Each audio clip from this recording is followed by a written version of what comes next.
High friends, welcome back to my channel once again. তো আজকে ছিল আমাদের বাড়ি বিশ্বকর্মা পুজো। তো দিদি সকালবেলা দিয়ে উপোস করে পুরো পুজোর গাছানো সব করেছিল। এটা আমাদের বাড়িতে ঠিক হয় না, আমাদের বাড়ি থেকে একটু দূরে আরেকটা জমি আছে, সেখানে একটা গ্যারেজ আছে, সেখানে হচ্ছিল পুজোটা। তো এখন এই গ্যারেজটায় গাড়িটা থাকে না, তো সেই হিসাবে গ্যারেজটা পুরো ফাঁকা থাকে। আর এই গ্যারেজটাই পুজো হয় মোটামুটি কয়েক বছর ধরে, তাই হচ্ছে।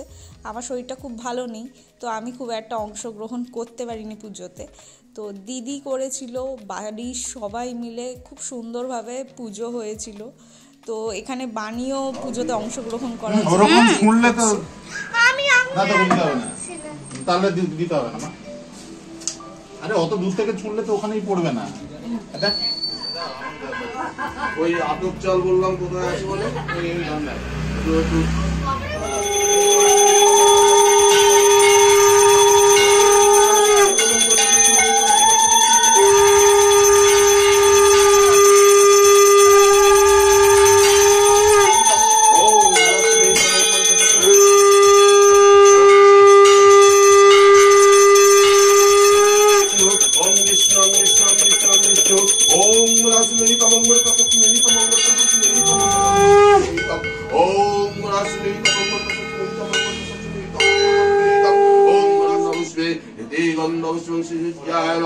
ওম বিষ্ণু ওম বিষ্ণু ওম বিষ্ণু ওম বিষ্ণু ওম বিষ্ণু ওম বিষ্ণু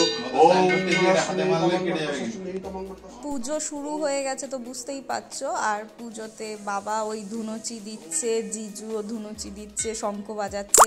দিদি তো পুজোর জোগাড় করেইছে, ওদিকে অরিন্দ্রজি তো কাসর বাজাচ্ছে, কখনো বাণী বাজাচ্ছে। মানে সবাই মিলে মিশে খুব ভালোভাবে পুজোটা এনজয় করছিলাম আমরা।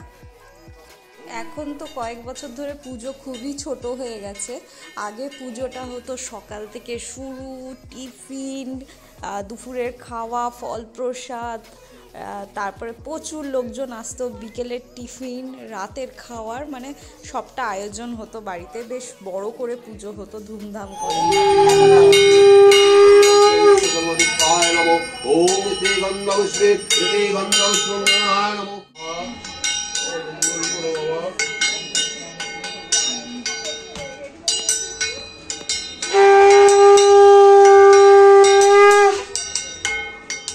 হবে যজ্ঞ।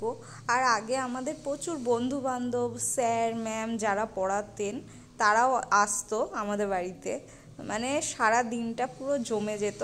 যাই হোক, এখন আমরাও বড় হয়েছি, পুজো অত বড় হয় না।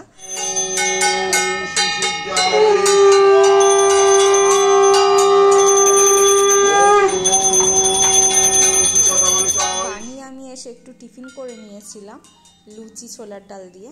বাড়ির সবাই মোটামুটি উপোসে ছিল, আমাকে আর বাণীকে ছেড়ে। বাণী তো ছোট, আর আমার শরীরটা খারাপ যেহেতু আমিও খেয়ে নিয়েছিলাম, নইলে বাড়ির সবাই মোটামুটি উপোস করেছিল। তো ওরা উপোসের পরেই খাবে। তারপরে তো বাণী টিফিন করে ওখানে গিয়ে ওরা তর সইছে না দুপুরবেলা খাওয়ার জন্য।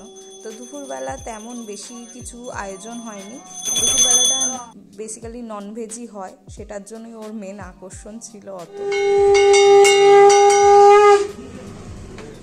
এবার দিদিদের স্কুটি পুজো দিয়ে পুজো শেষ হচ্ছে। আর দুপুরবেলায় আমি দেখাতে ভুলে গেছি, মেনলি ছিল ভাত, ডাল, আলু ভাজা, মাটন, চাটনি, পাঁপড়, আর একটা মাছও ছিল অবশ্য।